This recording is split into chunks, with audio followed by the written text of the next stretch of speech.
but rather slips in during the still moments we often overlook. Maybe it's in the hush of a slow morning where sunlight stretches softly across the floor, and for once there's no rush to be anywhere. Or perhaps it's in a simple act, hands immersed in warm dishwater, eyes drifting toward a garden, heart wondering how time passed like wind through autumn leaves. In these silent pauses, something deeper begins to awaken, a shift in how we define strength, no longer measured by power, ambition, or dominance, but by the calm we carry through life's uncertainty. True strength begins to feel like something quieter, not a loud declaration, but a still presence that doesn't waver.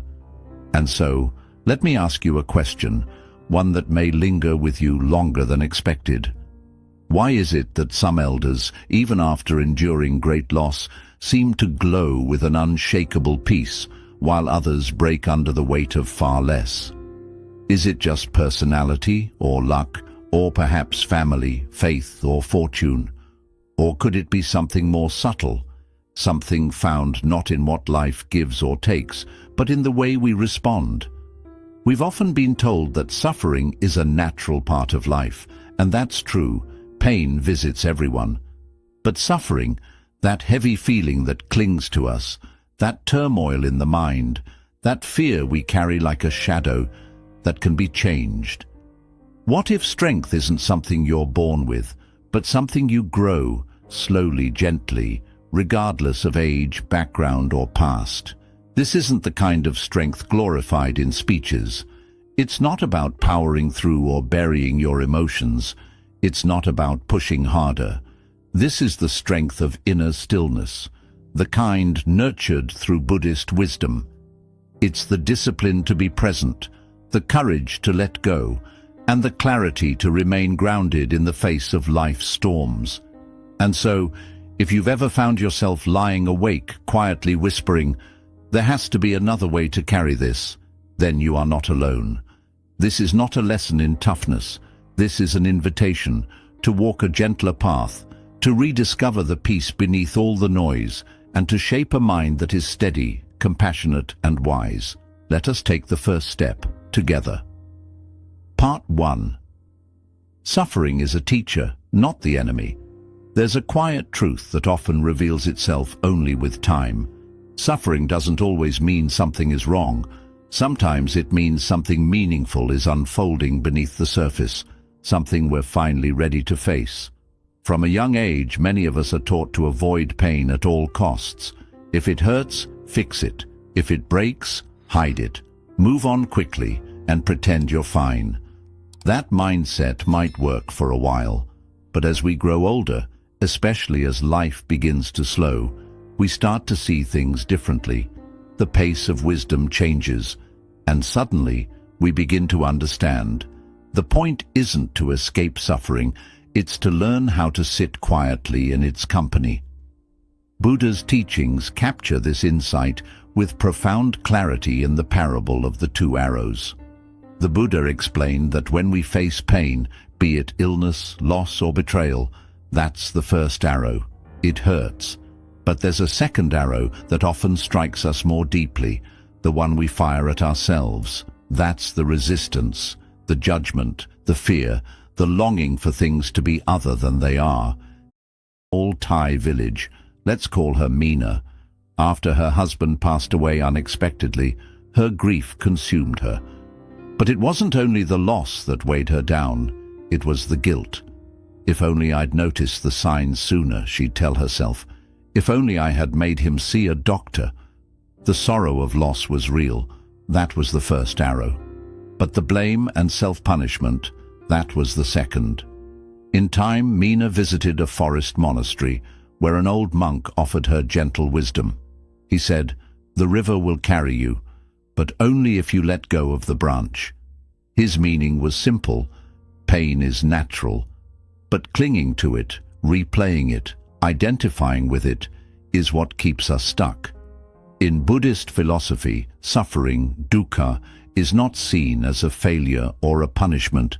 It's part of the path. The first noble truth reminds us that suffering exists, but the beauty lies in the truths that follow. Suffering has a cause, and it also has an end. And the way to end it begins with understanding, not avoidance. For many people later in life, pain is not a stranger. There have been losses, disappointments, dreams that faded, and bodies that no longer feel the same. But instead of asking, "Why is this happening to me?" what if we asked, "What is this here to teach me?" That one question, rooted not in resistance but in curiosity, begins to change everything. Like clay shaped by pressure or steel strengthened by fire, the human spirit grows not through ease, but through the choice to soften in the face of pain rather than harden. So when suffering comes, as it inevitably will, don't turn it away. Welcome it. Sit beside it. Ask what it has come to show you. And when it eventually departs, it may leave behind something quiet and lasting. The beginnings of a mind that cannot be shaken. Part 2. Learning stillness in the of life's storms. There's an old saying, calm waters never taught a sailor anything, and if there's one thing life guarantees, it's that the seas will get rough. When we're young, our instinct is to outrun the storm. We brace ourselves, build up defenses, move quickly, hoping that effort alone will save us from pain. But as the years pass, something shifts. We begin to see that the strength isn't in fleeing the chaos, but in learning how to remain grounded when it arrives. This is where the teachings of the Buddha speak softly yet powerfully. They don't tell us to battle the storm or control the winds. Instead, they show us how to find an anchor within ourselves, one that holds steady even when the world feels uncertain. Stillness in this tradition is not surrender. It's not weakness, it's a deliberate act of strength. Zen teacher Thich Nhat Hanh once described it beautifully. Feelings come and go like clouds in a windy sky. Conscious breathing is my anchor. That is the practice, not to stop the wind, but to avoid being carried away by it. Let me tell you about someone I once met. Mr. Raymond, a quiet man in his 70s. After the death of his wife, the grief was overwhelming. He tried meditation, but at first he could hardly sit for more than a few minutes. The sadness would surge, memories would rise, but he didn't walk away. He kept sitting, not to escape the pain, but to befriend it. And slowly, something changed. Breath by breath, he discovered that stillness isn't about escaping sorrow. It's about creating a space wide enough to hold it. What once felt like a tidal wave of grief began to feel more like a tide, rising, falling, and receding in its own time. In Buddhism, the simple act of mindful breathing isn't just a practice, it's a lifeline. Each deep, intentional breath is a message to the body and mind. You are here. You are okay. You don't have to run. That's why monks and nuns walk slowly. Their steps are not hurried, not distracted. They are intentional, fully present. This is a kind of presence anyone can develop, regardless of age, background, or belief. You don't need a temple. You don't need rituals. Just find a quiet spot. Your porch, your bedroom, even your car. Close your eyes. Breathe with awareness. That is more than enough. And here's the quiet miracle. The more we practice stillness in everyday moments, the more natural it becomes during life's hardest ones. Like a path through a dense forest, the more we walk it, the easier it is to find when we're lost. So the next time life begins to tremble, don't be quick to react. Don't chase distraction. Just pause. Feel your breath.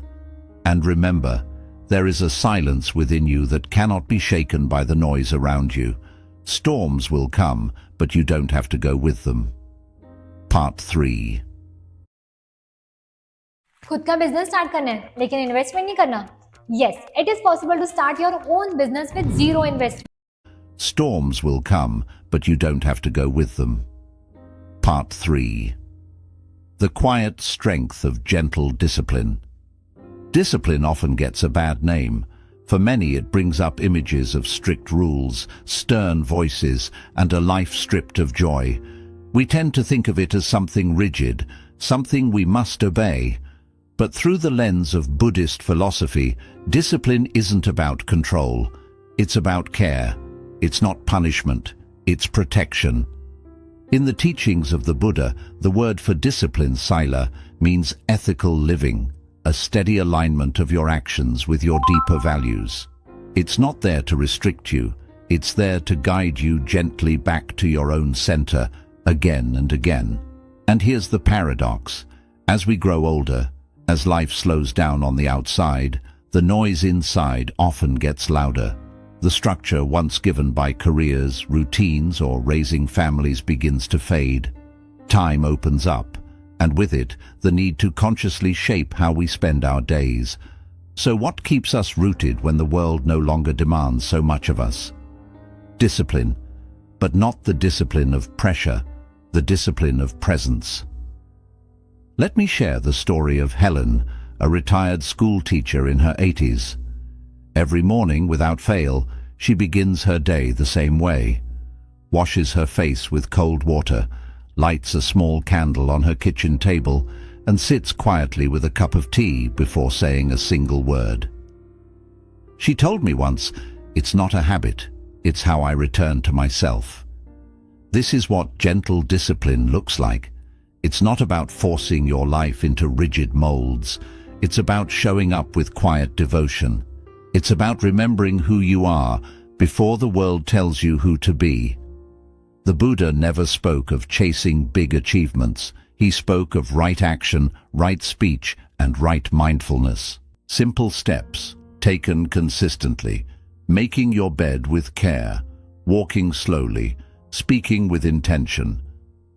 These aren't small acts when done in awareness. They shape the inner landscape. Many of us wait for motivation to strike before we begin something meaningful. But motivation is fleeting. Discipline, on the other hand, is what remains when the excitement fades. It's the quiet decision to keep showing up, even when you don't feel like it, especially then. And here's something powerful.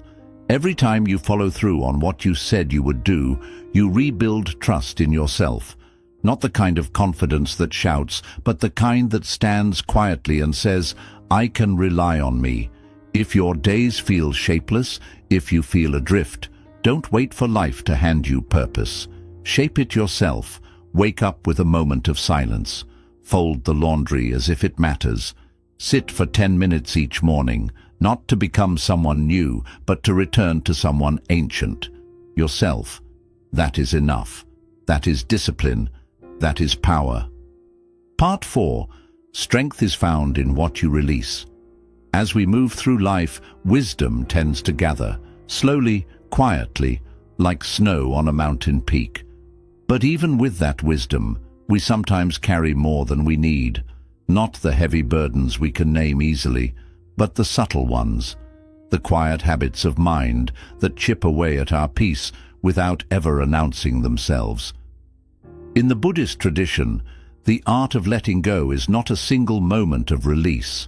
It's a rhythm, a returning, a practice of noticing again and again what we've begun to carry that no longer serves us.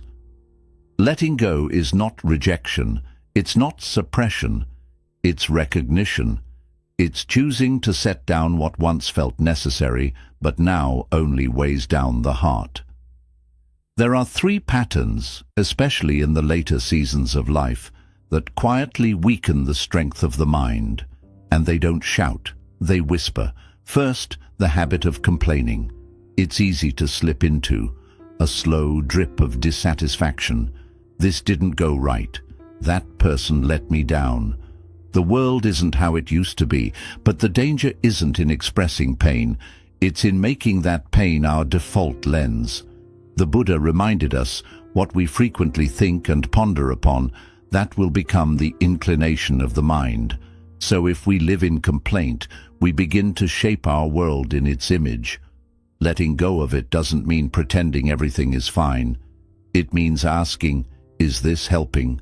And if not, we shift from reaction to awareness, from helplessness to presence. Sometimes that's all it takes to reclaim our peace.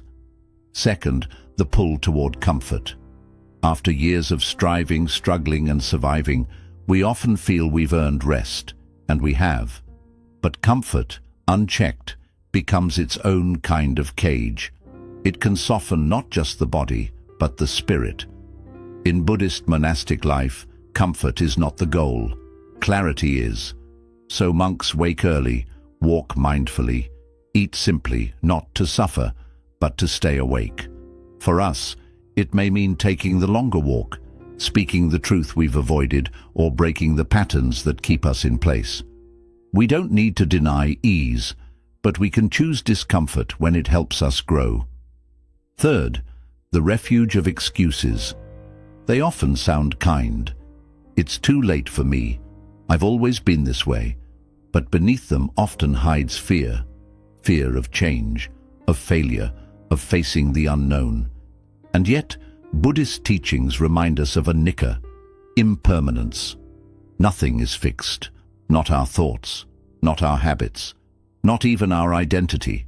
Every breath holds the invitation to begin again. The only thing standing in our way is the belief that we can't. So what if we stopped asking whether it's too late and instead asked, what small step can I take today? Because letting go is not about loss. It's about space. It's about clearing out the mental clutter that keeps us circling the same thoughts, the same stories, the same regrets. And when we release even one of them, something shifts. The shoulders relax. The breath deepens. The mind becomes a little quieter, a little clearer. And in that stillness, something beautiful begins to return. Not noise, not drama, but strength. The kind that doesn't come from adding more, but from finally setting down what was never ours to carry. Part 5. Turning fear of failure into the foundation for growth. At some point in life, maybe after a painful breakup, a career that didn't pan out, or a quiet dream that slowly faded away, we start to carry a fear most people never speak out loud. The fear of failing. It's not only the act of falling short that wounds us, it's the story we wrap around it. We whisper to ourselves, I should have had it figured out by now, or I'm too far along to be making mistakes. भाई Blinkit में काम करने का कमाल है। अब life में सब कुछ खुशहाल है। अब ब्लिंकिट में ऑर्डर का डिस्टेंस भी कम है। मेरी दिन की कमाई इतनी बढ़ गई कि पूछो मत।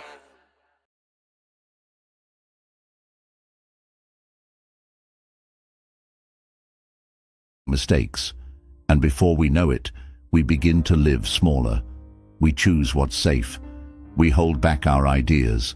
We often pull back from the edges of growth because the weight of disappointment feels too heavy to carry again. But here's something Buddhism quietly teaches us. Failure is not our enemy. It's our teacher. Growth doesn't happen in spite of failure. It often happens because of it. In the Dhammapada, the Buddha says, just as a mountain is unmoved by the wind, so is the wise person unmoved by praise or blame. This means that both success and failure are passing visitors. Neither stays forever, and neither defines who we truly are. The goal isn't to cling to success or run from failure, but to be like the sky, open, still, and spacious, letting both come and go like clouds. Let me share a true story.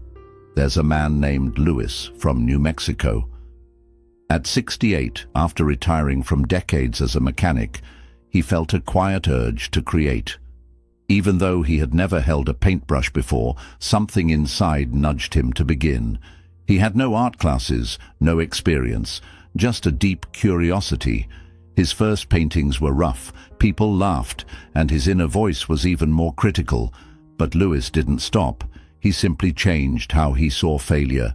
He said, "Every time I mess up, I know I'm standing at the edge of learning." That shift, seeing mistakes as signs of growth, turned failure into practice. This gentle, steady mindset is at the heart of mindfulness. Rather than fearing failure, we begin to explore it. We shift the question from "what if I fail" to "what might I discover?" Because the truth is, no one who has truly grown or awakened has done so without stumbling along the way. Even the Buddha, before reaching enlightenment, faced doubt, temptation, and deep exhaustion beneath the Bodhi tree.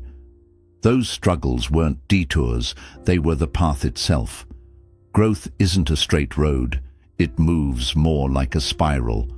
We circle back, we stumble, we rise again, and especially as we grow older, we might believe our time for change has passed.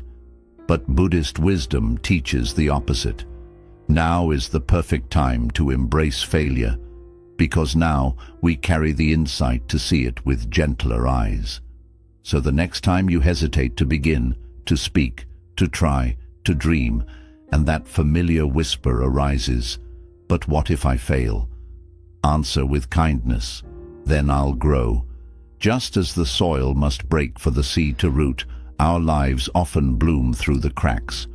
Every step, even the stumbles, is part of this sacred unfolding.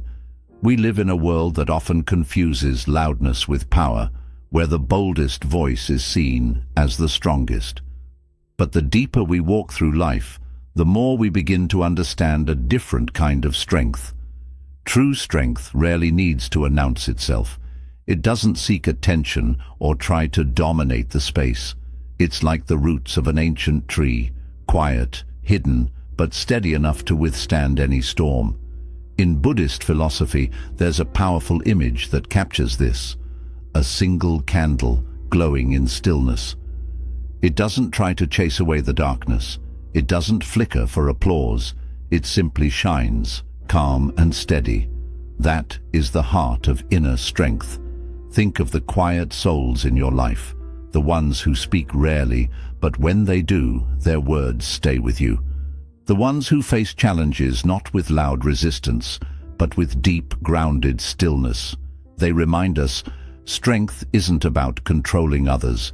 It's about staying rooted in who you are. Take the story of Tenzin, a Buddhist nun who lost her homeland, her community, and so many people she loved. She had every reason to grow bitter, and yet, when asked what frightened her most during those dark years, her answer was surprising: that I might lose my compassion. That is real strength, not the kind that shouts, but the kind that stays open-hearted when the world tries to shut you down.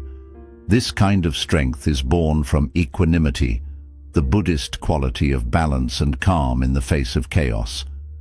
It's not that emotions disappear, it's that we stop clinging to them. The mind becomes like the ocean, still and steady beneath the waves. In many parts of Western culture, we're often taught that emotion equals weakness, that crying means you're fragile, and that walking away from conflict means you're giving up. But Buddhist wisdom offers a deeper truth. Real strength doesn't come from reacting, it comes from being present.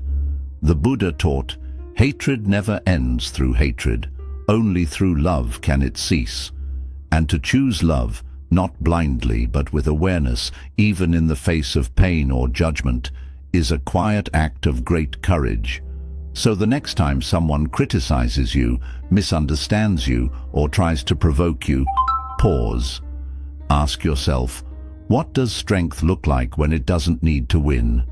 Maybe it looks like silence, maybe it's a calm response, or maybe it's simply walking away without losing your center. You don't have to argue. You don't need to prove yourself. You only need to stay grounded in who you are. Because real power isn't loud, it's intentional. It doesn't reach for control. It chooses peace again and again. And over time, we begin to understand the most valuable thing we carry isn't how often we've won, but how often we've stayed true. Not how loud we've been, but how deeply we've lived. So when the world pulls at you and tempts you to react, remember the candle in the quiet room and gently remind yourself, I stay with what truly matters. If you've ever felt like you're late to finding peace, know this: Peace has been quietly waiting for you all along. It doesn't ask for perfection. It doesn't need a perfect past. It only asks for your presence, right here, right now, in this breath. The strength you've been searching for isn't loud. It doesn't come from conquering the world. It comes from returning, again and again, to the stillness within. Let go of what no longer serves you. Breathe into this moment, exactly as it is. And remember, every sunrise, every gentle silence, every pause is an invitation to begin again. If this message touched something within you, consider walking this path with us. Subscribe to us for more quiet reflections and timeless Buddhist teachings, created to help you nurture clarity, compassion, and resilience, especially in the later seasons of life. And in the comments, share one thing you're ready to release, or one quiet step you're ready to take toward inner peace. Your story might be the light someone else is searching for. Until next